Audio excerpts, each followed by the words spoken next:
Olá, vamos dar continuidade então aí na isomeria espacial. Agora nós vamos ver então isomeria óptica, né? Óptica lembra luz, né? Essa isomeria aí, na prática, ela é detectada na presença de luz polarizada, né? Então, é incidido no composto químico uma luz polarizada é uma luz que passa num prisma, ok?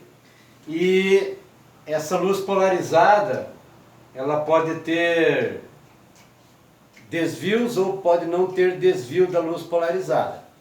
Quando ocorre desvio da luz polarizada, os isômeros são chamados ativos, né? Então aqui seria com desvio da luz polarizada, tá? E aqui, nos inativos, seria sem desvio da luz polarizada. O aparelho que detecta a isomeria óptica é o polarímetro, ok? Se você pegar aí algum livro, alguma apostila, tu vê um desenhozinho lá, não vamos montar aqui, ok? Mas na teoria, nos exercícios, né, que você vai analisar, você tem que detectar, para acontecer isomeria óptica, tem que apresentar o chamado carbono assimétrico, também chamado carbono quiral, né? Como que eu vou reconhecer um carbono assimétrico numa molécula orgânica? O carbono assimétrico será aquele carbono que apresentar 4 ligantes diferentes nele, né? Então o carbono, primeira coisa, para ser assimétrico, ele tem que ter um carbono só com ligações simples, ok? Tem que ser um carbono sp3, ok? Então esse carbono, ele tem que apresentar ligados nele 4 ligantes diferentes, ok? Então é o que nós vamos ver aqui, ó. Na verdade, eu tenho que analisar cada carbono. Esse carbono ali, ele já tem 3 coisas iguais ligadas nele, ó. Tem 3 hidrogênios, né? Se eu abrir isso aqui, teria um hidrogênio aqui, um aqui, um aqui, tá? Esse carbono aqui, ó. Esse carbono eu nem analiso, porque ele tem uma ligação dupla. Ele só tem 3 ligantes nele. Agora, olha esse carbono central aqui, ó.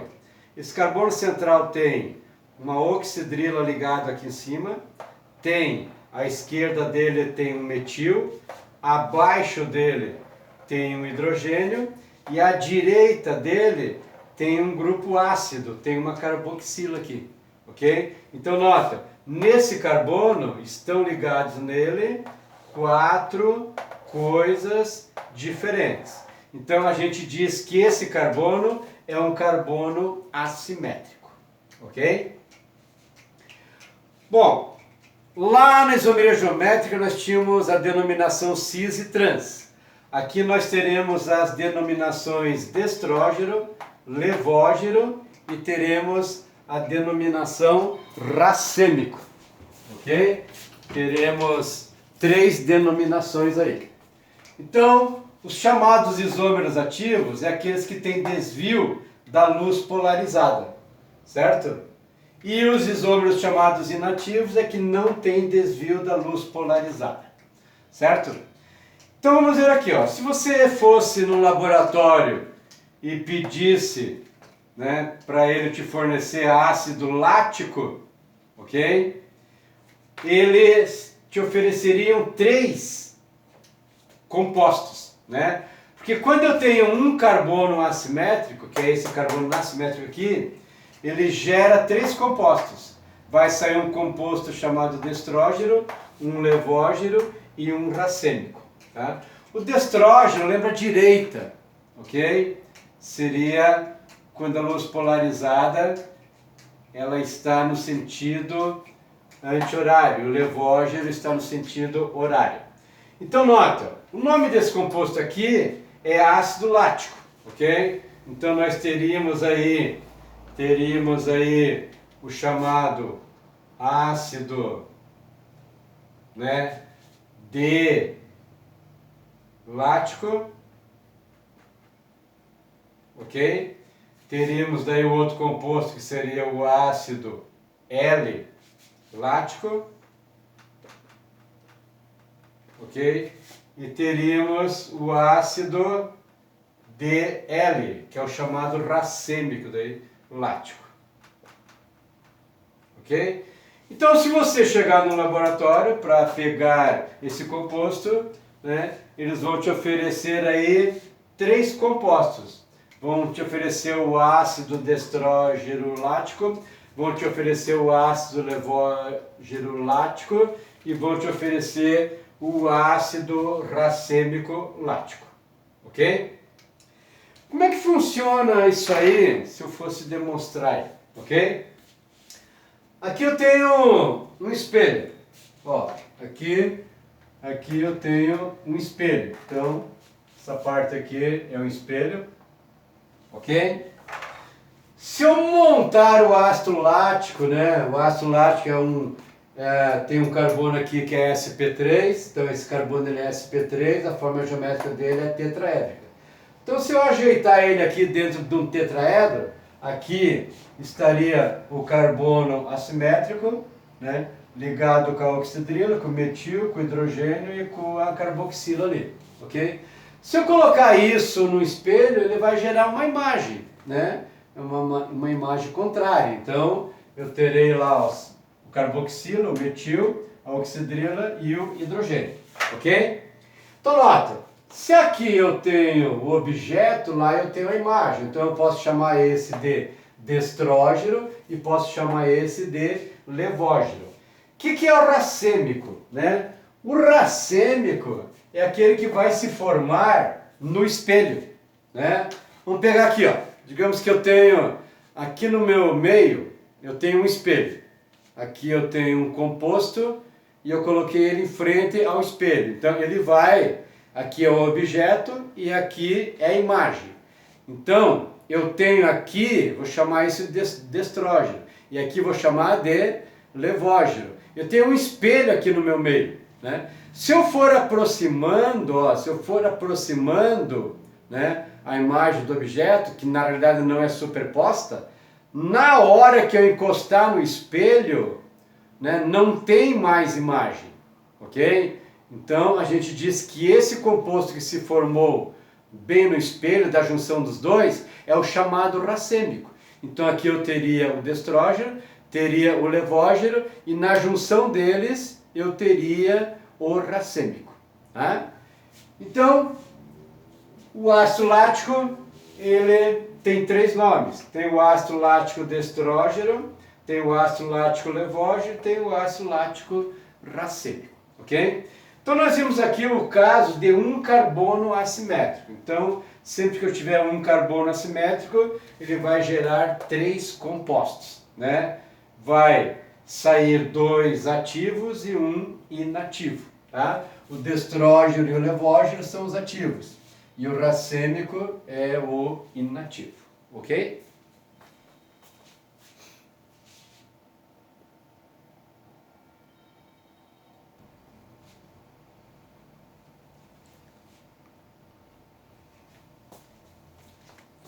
Bom, vamos ver agora um caso onde apresenta 2 ou mais carbonos assimétricos, ok? Então vai aparecer aí 2 ou mais carbonos assimétricos, né? 2 ou mais carbonos quirais. Lembrando, carbono assimétrico também é chamado de carbono quiral. Nós teremos uma expressão aí para calcular o número de isômeros. Então, existe a formulazinha para isômeros ativos, que é 2 na N, e os inativos é 2 na N menos 1, sendo que o N, olha só, o N é o número de carbonos assimétricos, ok? O N é o número de carbonos assimétricos. Então aqui nós temos uma molécula e nós teremos que determinar aí quantos carbonos assimétricos tem nessa fórmula aí. Então eu vou ter que analisar carbono por carbono. Então eu vou começar com o primeiro carbono ali, ó. O primeiro carbono, será que ele é assimétrico? Não, né? Nem pensar, ele já tem uma ligação dupla, né? Para eu analisar se o carbono é assimétrico, é quiral, tem que ter só ligações simples ao redor dele. Então vamos para o próximo, né? O próximo aqui, ó. Então esse carbono aqui, ó, vou analisar esse carbono. Dá uma olhada como que é feita a análise, né? Olha só, acima desse carbono tem esse ligante aqui, para baixo tem esse carbono aqui, à direita dele está ligado nisso aqui. Agora dá uma olhada o que está ligado na esquerda dele, olha só, na esquerda dele, tudo isso aqui, ó, tudo isso aqui está ligado nele, ok? Então aquele carbono ali, esse carbono vermelhinho agora, ele é um carbono assimétrico, porque ele tem 4 ligantes diferentes, ó. Tem uma oxidrina para cima, tem hidrogênio para baixo, tem aqui um grupo aldeído para a direita e na esquerda dele tem tudo isso aqui. Então são 4 coisas diferentes, ok? Vou analisar o próximo agora. O próximo não é assimétrico, porque ó, ele já tem 2 coisas iguais ligadas nele, então não é. Próximo, olha a análise. Próximo, para cima eu tenho OH, para baixo eu tenho H. Agora olha o que eu tenho para a direita dele, ó. Para a direita dele agora eu tenho tudo isso aqui. E olha o que eu tenho para a esquerda dele. Eu tenho tudo isso aqui. Então são 4 coisas diferentes. Então ele é assimétrico, ok? Ele é assimétrico. Próximo. Então vamos analisar o próximo carbono, esse aqui, tá?